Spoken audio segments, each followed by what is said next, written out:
warahmatullahi wabarakatuh.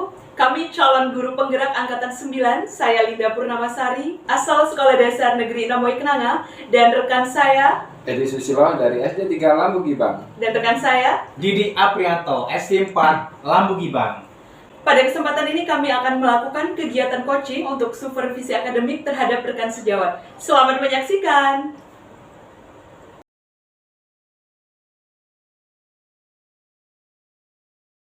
Assalamualaikum Delinda. Waalaikumsalam, Kak. Gimana kabarnya Delinda hari ini? Alhamdulillah sehat, Kak. Kakak gimana kabarnya? Alhamdulillah sehat juga. Oh Delinda, hari ini mau melaksanakan coaching ya?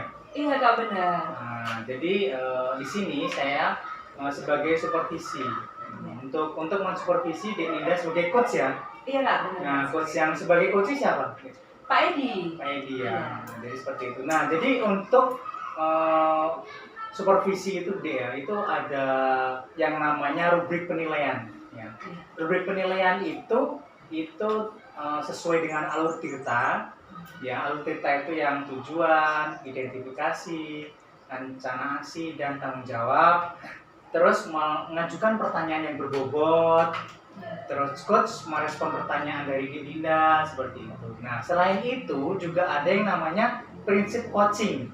Nah, prinsip coaching itu ada yang namanya kemitraan. Ya, jadi antara coach dan coach itu terjadi kemitraan. Jadi lebih enak ngobrolnya, lebih nyaman, lebih santai. Setelah itu ada yang namanya proses kreatif. Dan yang terakhir adalah memaksimalkan potensi yang ada dalam diri coach tersebut. Nah, dari itu saya akan mengajukan 3 pertanyaan kepada Dinda ya. Iya. Nah, kira-kira kompetensi apa yang akan Dinda kembangkan? Ya, jadi kompetensi yang akan saya kembangkan adalah kompetensi inti coaching ya, Kak, yaitu kehadiran penuh atau present, mendengarkan aktif, dan mengajukan pertanyaan berbobot kepada coaching.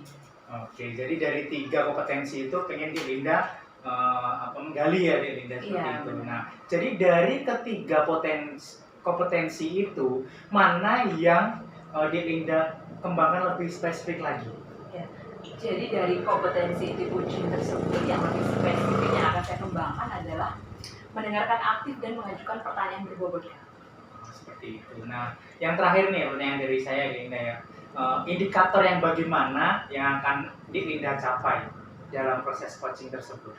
Ya, jadi indikator ketercapaian dari kompetensi yang akan saya kembangkan dalam proses coaching, tentunya saya akan membantu coach untuk menemukan solusi terkait permasalahannya berdasarkan potensi yang ada pada diri coach. Seperti itu ya. Jadi kita sudah ada diskusi ya. Iya, Kak. Ya mudah-mudahan nanti ketika Dinda melaksanakan coaching dengan Pak Edi berjalan lancar, Iya, Kak. tahu bagaimana arahnya seperti apa ya Dinda. Iya. Oke, selamat mempraktekkan coaching bersama Pak Edi Iya, ya. Kak. Terima Dinda. kasih. Ya.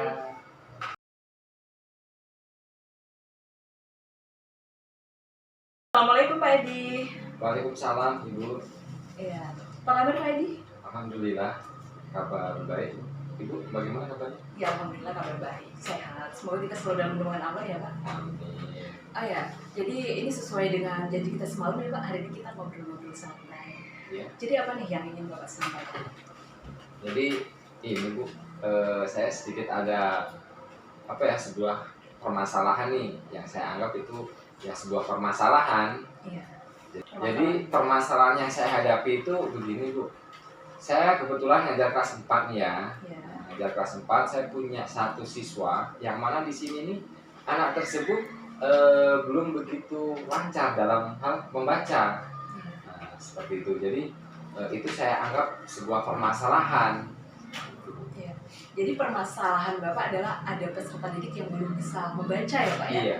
Sudah Belum lancar. Oh, belum lancar Belum, ya, belum lebih lancar. ke belum Sudah lancar. bisa tapi belum lancar, Belum lancar ya. ya. Betul. Peserta didik ini kelas 4 ya, Pak? Iya, kelas 4. Tentunya untuk kelas 4 belum lancar membaca ini menjadi suatu permasalahan yang serius ya, Pak ya? Iya. Jadi kalau di kelas 4 ketika anak tersebut itu belum lancar dalam hal membaca, maka di situ akan menemukan sebuah kesulitan. Iya. Nah, yang mana dalam proses pengerjaan seperti halnya mengerjakan sebuah soal nih, kok anak tersebut belum lancar dalam membaca. Nah, bagaimana dia akan menjawab sebuah pertanyaan ketika membaca ataupun memahami itu masih mengalami sebuah kesulitan seperti itu. Ya, benar banget Pak. Jadi apa nih Pak yang ingin Bapak dapatkan dari percakapan kita pada siang hari ini? Ya. Jadi tentunya dalam percakapan kita ini saya berharap ada sebuah solusi atas permasalahan ini. Ya, jadi bagaimana caranya nanti permasalahan saya ini dapat terselesaikan seperti itu. Iya. Jadi Bapak menginginkan sebuah solusi ya Pak ya dari permasalahan yang Bapak hadapi, yaitu peserta didik belum lancar membaca. Jadi dari permasalahan Bapak tersebut bahwa terdapat peserta didik yang belum lancar membaca, jadi apa nih hal yang sudah Bapak lakukan terhadap peserta didik tersebut? Jadi kemarin hal yang sudah saya lakukan, saya mencoba untuk memanggil anak tersebut.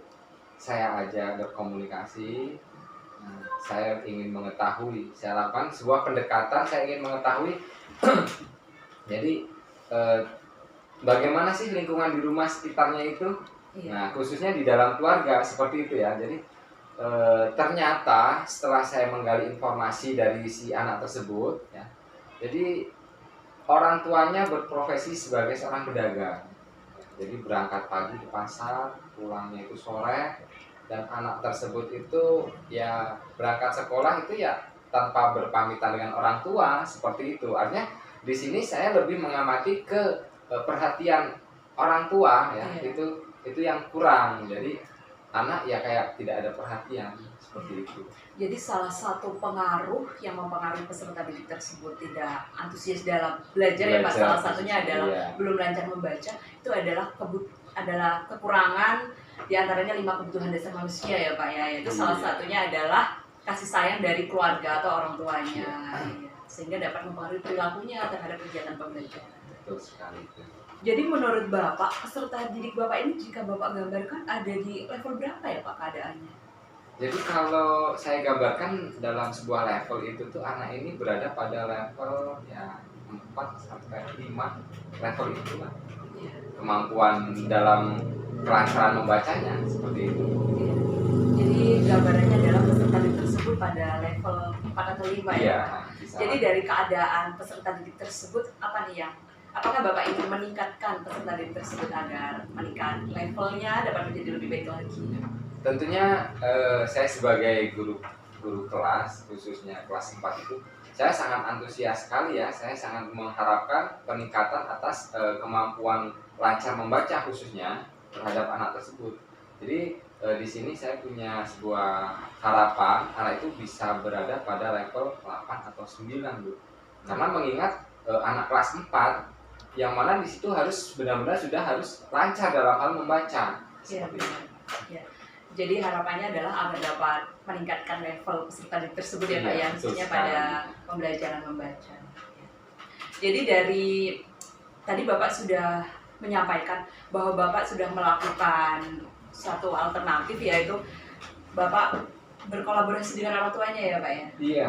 Yaitu. Jadi apa nih yang sudah Bapak lakukan terkait peserta didik tersebut selain Bapak menggali informasi dari anak tersebut?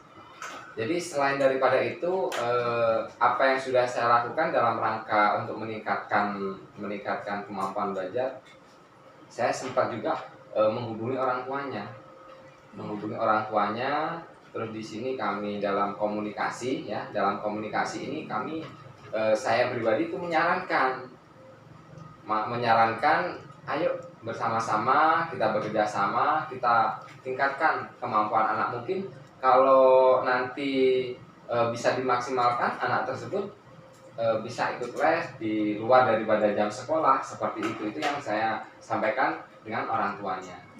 Jadi yang sudah Bapak lakukan selain Bapak berkomunikasi dengan anak tersebut, Bapak juga sudah berkolaborasi dengan orang tuanya ya. Iya, betul bahkan sekali. Bapak sudah memberikan saran, penguatan kepada orang tuanya terkait parenting kepada anaknya. Iya, ya. betul. Iya. Jadi selain kegiatan-kegiatan tersebut, apa nih kiat-kiat yang Bapak lakukan untuk menjadikan peserta tersebut lancar membaca nih Pak? Ya. Jadi saya memang di sini ada sebuah rencana yang mana belum terrealisasi Bu ya. Iya. Belum terrealisasi, cuman kemarin saya sempat berkomunikasi dengan beberapa guru, khususnya guru kelas rendah. Saya mengajak beliau-beliau untuk berkolaborasi, ya, mengajak berkolaborasi terkait dengan kegiatan pengembangan kemampuan anak di bidang membaca khususnya. Jadi saya ada rencana di situ, ya, nanti di luar jam sekolah kita menyediakan waktu khusus buat anak-anak yang belum lancar dalam hal membaca. Nah, di sini saya nanti akan ya mengambil anak didik saya itu dengan saya berkolaborasi dengan guru kelas rendah seperti itu. Ya, jadi strategi selanjutnya Bapak akan memberdayakan ya Pak ya, Iya, rekan-rekan guru yang ada di sekolah. di Bapak sekolah. akan berkolaborasi Iya. untuk membantu peserta didik yang belum bisa membaca ya Pak. Jadi dari strategi Bapak tersebut, kapan nih Bapak akan melakukan kegiatan tersebut? Oke, karena ini mengingat sudah mendekati waktu semesteran ya, Iya. ya mudah-mudahan lah pada minggu-minggu ini sudah bisa saya lakukan. Secepatnya ya Pak ya. Iya, secepatnya akan saya lakukan. Mungkin besok saya akan coba memastikan kembali untuk guru kelasnya, guru kelas rendah. Kemudian kita coba atur untuk penjadwalan, kemudian kita sampaikan, kita sosialisasikan ke anak-anak didik yang belum mampu dalam hal lancar membaca seperti itu. Iya, jadi secepatnya Bapak akan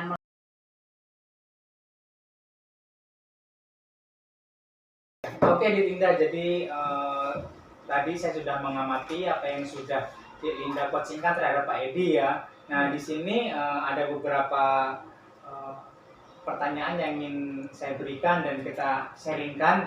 Nah, yang pertama itu apa yang sudah Dilinda lakukan saat coaching terkait indikator yang tadi? Jadi terkait indikator ketercapaian kompetensi coaching yang sudah saya lakukan, itu saya melakukan coaching dengan alur tirta, yaitu tujuan, identifikasi, dan rencana aksi serta tanggung jawab terhadap rencana aksi yang akan dilakukan coaching. Dan saya juga menerapkan 3 kompetensi inti coaching, yaitu kehadiran penuh atau present, dan mendengarkan aktif serta mengajukan pertanyaan berbobot kepada coaching. Dan saya juga membantu coaching untuk Oke, selanjutnya pertanyaan kedua ya, Dek ya. Saya akan menyampaikan catatan hasil observasi berbasis data saya ketika tadi saya mengamati ketika Dilinda melakukan coaching kepada Pak Edi ya, Dek ya. Iya. Nah, dari yang pertama itu tentang alur tirta, Dilinda sudah menerapkan semua. Jadi dari tujuan, identifikasi, tanggung jawab, reaksi nyata, dan tanggung jawab itu sudah bagus sekali. Nah, selanjutnya untuk yang kompetensi inti, jadi dari 3 kehadiran penuh atau present itu Dilinda sudah bagus, sudah hadir sepenuhnya. Terus pendengar aktif, jadi Dilinda itu sudah sebagai pendengar yang baik. Jadi Pak Edi semakin nyaman bercerita, semakin menggali apa yang Pak Edi rasakan. Iya. Nah, terus untuk pertanyaan ketiga, jadi kompetensi apa yang ingin dikembangkan selanjutnya? Jadi kompetensi yang ingin saya kembangkan selanjutnya adalah tentunya kompetensi pada pertanyaan berbobot ya Kak ya. Betul. Dimana saya masih mengambang ya untuk pertanyaan berbobot. Jadi untuk kedepannya saya akan lebih menekankan, mempelajari terkait kompetensi inti mengajukan pertanyaan berbobot. Ya, oke, terima kasih Edi ya. Jadi mudah-mudahan dari observasi yang saya lakukan bisa kedepannya bisa lebih baik lagi untuk melakukan coaching pada guru lain untuk mengembangkan potensi yang dimiliki guru lain. Iya Kak, iya. Ya gitu ya, dia makasih Iya, ya. terima kasih Kak. Ya, Assalamualaikum. Waalaikumsalam.